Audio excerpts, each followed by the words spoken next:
आशा करती हूँ कि आप सब बहुत अच्छे होंगे, मैं भी ठीक हूँ।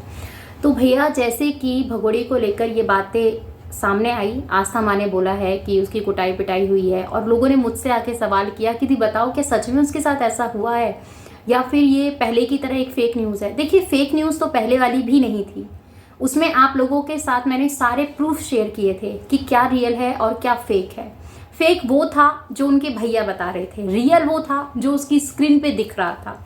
ठीक है, अब किसी के साथ इतनी भी जाती होगी और वो इंसान यूँ बोलेगा कि नहीं सब चीज़ें ठीक हैं, वो एडिट किया हुआ और रियल में जो चीज़ें सामने आई हैं, जो रिकॉर्डिंग सामने आई थी, वो सब रियल थी। ठीक है, उसने एक ऐसे प्लेटफॉर्म पे जाकर भी ये चीज़ें बोल दिया कि आपको पता है मीडिया में जब सामने सारी बातें आई थी, उन्होंने भी इसके ऊपर एक्शन लिया कि बताइए क्या सच में ये चीज़ें हुई हैं, लप्पू ने तुम्हारे साथ ऐसा कुछ किया है। तो मैडम का ये कहना था नहीं ऐसा कुछ भी नहीं, आपको पता है मेरे लिए बहुत सारी वीडियोस बनती हैं, एडिटिंग करती हैं, और सीधा आरोप उसने लगा दिया था हैदर के ऊपर। ठीक है, हमने ये चीज़ें मान ली कि हाँ चलो हैदर ने करवाया, ठीक है, पर आवाज़ तो तुम्हारी थी ना, वॉइस तो तुम्हारी थी, स्क्रीन पे पिक्चर्स तो तुम्हारी थी, रोते हुए आंसू तो तुम्हारे थे, वो तो झूठ नहीं हो सकते ना। एडिटिंग करना एक अलग वे में जाता है और जो रियल पिक को उस चीज़ के साथ ऐड करना वो एक अलग वे में जाता है। एडिटिंग समझ में आती है, उसको कोई भी कैप्चर कर सकता है, समझ सकता है कि इस बंदे ने एडिटिंग करके ये सारी चीज़ें की है। ठीक है, चाहे कितना भी परफेक्ट एडिटिंग करने वाला हो ना, तो उसमें भी कुछ ना कुछ क्लू छूट ही जाता है और उस क्लू को आप पकड़ के आप बता सकते हैं कि ये एडिटिंग है और ये रियल है। और तेरे साथ जो अक्सर जो चीज़ें हुई हैं उसके लिए तो सभी लोग बखूबी तरीके से जानते हैं कि तू कितनी पानी में रही है। ठीक है, जो कांड तो पाकिस्तान में करके आई है उसके बारे में अगर मैं यहाँ पर बोलना शुरू करूँगी तो फिर व्यूवर्स बोलेंगे कि दिया पुरानी बातों को क्यों निकाल रहे हो, पुरानी बातों के साथ आप क्यों इस चीज़ को आगे लेके जा रहे हो। मैं पुरानी बातों के साथ आगे नहीं लेके जा रही हूँ चीज़ों को, पुरानी बातों के साथ जुड़कर ही इसकी बातें सामने आती हैं।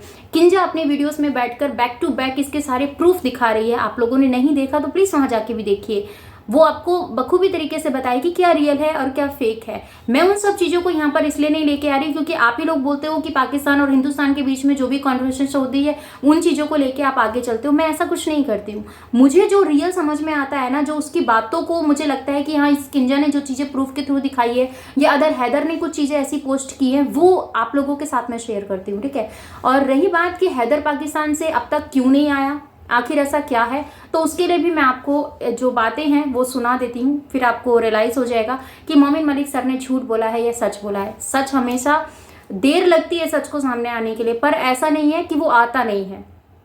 ठीक है, झूठ तो आपको हर जगह मिल जाएगा और सच्चे इंसान को इंसान पहचानने में बहुत बड़ी गलती कर देता है क्योंकि उसको हमेशा से वही चीज़ें पसंद आती है जो उसकी आंखों को भाती है, और जो उसकी आंखों को खटकती है वो कभी इंसान देखना नहीं चाहता। पर रियल वही होता है कि जो सच्चा होता है वो आंखों में खटकता ज़रूर है। मैं आपको सुनाती हूँ कि मोमिन मलिक सर ने क्या कहा है हैदर को लेके, जो कि आप लोग मुझसे हमेशा से ये सवाल पूछते हैं कि दी हैदर कब आएगा, क्या है, कैसे है। उसके लिए मैं अभी आप मुझे दीजिए 2 मिनट क्योंकि मुझे उसको निकालना है। जो वीडियोस मेरे पास आई हैं तो मैं अभी आपको दिखा देती हूँ कि हैदर कब आ रहा है, तो आपको विश्वास हो जाएगा। ठीक है,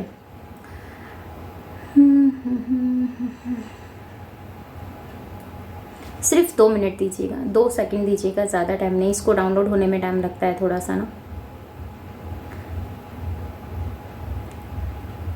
हाँ तो देखिए, आपको सुनाती हूँ। हम गुलाब को लाने वाले हैं, अब किसी भी दिन भारत में आ सकता है, उसकी तमाम तो इंतजार है मोमिन सर की कब हैदर आएगा, तो मैं आपको पूरा ये सुना देती हूँ। भारत में हम गुलाब को लाने वाले हैं, अब किसी भी दिन भारत में आ सकता है, उसकी तमाम डिफिकल्टीज हमने दूर कर दी है। ये केस अब हम जीत की तरफ लेके आ गए हैं, ये केस हम एंड की तरफ लेके आ गए, अब इसमें कुछ बचा हुआ नहीं है। भारत में हम गुलाब को लाने, सुना आपने, मोमिन मलिक सर ने कहा इस केस को हम जीत की तरफ लेके आ रहे हैं और इस केस में अब कुछ ऐसा बचा भी नहीं है कि जो आप लोगों को लगे कि ऐसा है वैसा है। सब चीज़ें सामने आ रही हैं। इस केस से बचने के लिए तो भगोड़ी प्रेग्नेंट हुई है, वरना 1.5 साल से तो लप्पू को वो मौका दे रही थी कि ठीक है मुझे नहीं रहना है, ये है वो है। और अभी रिसेंटली में जो भगोड़ी के साथ हुआ है वो मैं आपको बता दूं, अगर एक हस्बैंड वाइफ के बीच में लड़ाई झगड़ा मन मुटाव होता रहता है, चलो कोई बात नहीं, ठीक है। तो ये तो तुमने सुना जो कि मैंने आप लोगों के साथ शेयर किया कि ये बात कंफर्म है कि हैदर आएगा। ठीक है, दूसरी चीज़ ये थी जो आपने मुझसे बहुत ज़्यादा सवाल किए कि दी बताइए भगोड़ी का वीडियोस क्यों नहीं आ रहा, और जो भी वीडियोस अभी भगोड़ी का आ रहा है वो वीडियो आ रहा है, उसका पहले का शूट किया हुआ वीडियो है। अब का उसने कोई करंट में वीडियो शूट नहीं किया है। अगर आप उसकी ड्रेस से मैच करें तो आपको सब चीज़ें समझ में आएगी, बट आप उस चीज़ को मैच करना ही नहीं चाहते। आज से 10 दिन पहले एक इंटरव्यू उसने दिया था, मैं उस इंटरव्यू की यहाँ पर क्लिप लगा दूंगी। वही ड्रेस में उसने आज की जो वीडियो पोस्ट की है वही पोस्ट की है, ठीक है। और ऐसा कुछ भी नहीं है। अभी रिसेंटली उसके फेस पे बहुत ज़्यादा मतलब मार पिटाई के निशान हैं, जो कि अभी 3-4 दिन में तो आपको पता है नहीं जाते हैं। और लप्पू जब पी के उसको कुटाई पिटाई करता है उसकी, तो वो नेक्स्ट लेवल वाली कुटाई पिटाई होती है। और बहुत ज़्यादा उसको इंजरी हुई है इस टाइम पर भी, क्योंकि जिस टाइम पे वो प्रेग्नेंट है और उस टाइम पे उसके पे हाथ उठाना, ये सब चीज़ें करना, तो पता चलता है कि लप्पू एक नशे का बहुत बड़ा आदी है वो। और लप्पू ही नहीं करता, भगोड़ी भी ये चीज़ें करती है। उसको ड्रग्स, गांजा पांजा और पता नहीं क्या क्या होता है, मुझे तो इतना पता भी नहीं है, तो वो सारे ड्रग्स करते हैं। क्योंकि ये चीज़ें रघुपुरा में रहने वाले लोग ही आप लोगों के साथ शेयर करते हैं, बट आप उनकी वीडियोस को वो नहीं देखते हो कि हाँ ये चीज़ें ऐसे हैं वैसे हैं। पर हाँ, जब आस्था माँ बोलती है आपको उनके ऊपर भरोसा है, मुझे बहुत अच्छा लगा सुन के। और आस्था माँ के ऊपर जिन्होंने भी एलिगेशन लगाए कि वो सेक्स रैकेट चलाती हैं या फिर ये करती हैं वो करती हैं, तो मैं उनसे सिर्फ इतना सा कहना चाहूँगी, शर्म आनी चाहिए तुम जैसे लोगों को, शर्म आनी चाहिए। जब तुम किसी की बराबरी नहीं कर सकते हो ना, तो तुम उसको जलील करने पे उतरा देते हो, ठीक है। और किसी ने कमेंट्स किया था, जो कि मेरी लाइफ में अक्सर कमेंट आते हैं इस बात को लेकर, और ये चीज़ें बोली जाती हैं कि तुम लगता है कि भगोड़े जैसी हो। तो मैं तुम्हें एक बात शुद्ध शब्दों में समझा देती हूँ। मैं अपने बच्चों को लेके अपने घर में बैठी हूँ, और मैं जो बोलती हूँ बेबाक तरीके से बोलती हूँ। अगर मेरी बात गलत हो तो आप कुछ भी कर सकते हैं, पर अगर मेरे में सच्चाई है तो आप मेरा बाल भी बाका नहीं कर सकते हैं। आई बात समझ में? और मैं जो बोलती हूँ ना, हर एक बात प्रूफ के साथ लाके बोलती हूँ। और जब मुझे लगता है कि मैंने ये बोला है और उसमें कुछ नहीं है सच्चाई,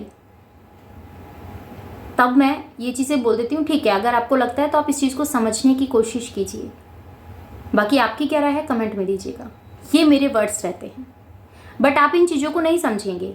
आपको समझना वही है, क्योंकि जिसने सामने वाले ने गंदगी देखी है उसको हर जगह गंदगी नज़र आनी है। और आपकी भगोड़ी मेरे पैर की चप्पल की भी बराबरी नहीं कर सकती। मेरी बराबरी करना तो बहुत दूर की बात है।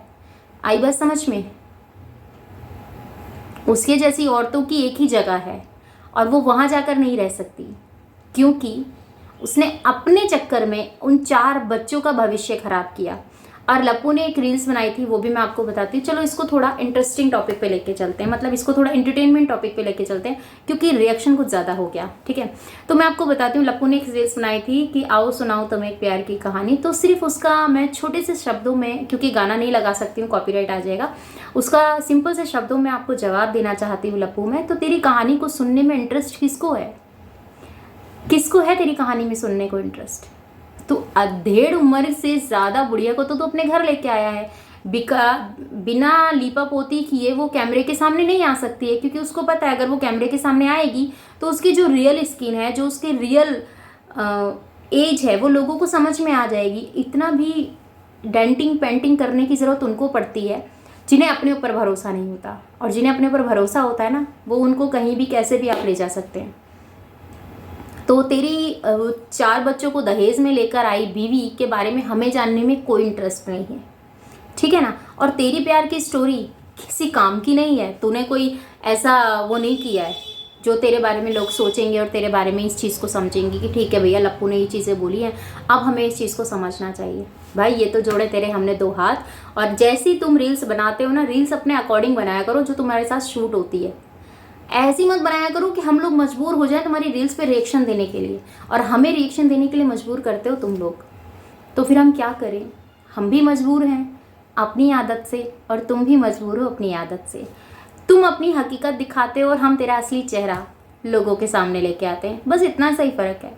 तू लोगों को फेक तरीके से एंटरटेनमेंट करती है और हम तेरी फेक तरीके वाली वीडियोस की रियलिटी दिखाते हैं रिएक्शन के थ्रू।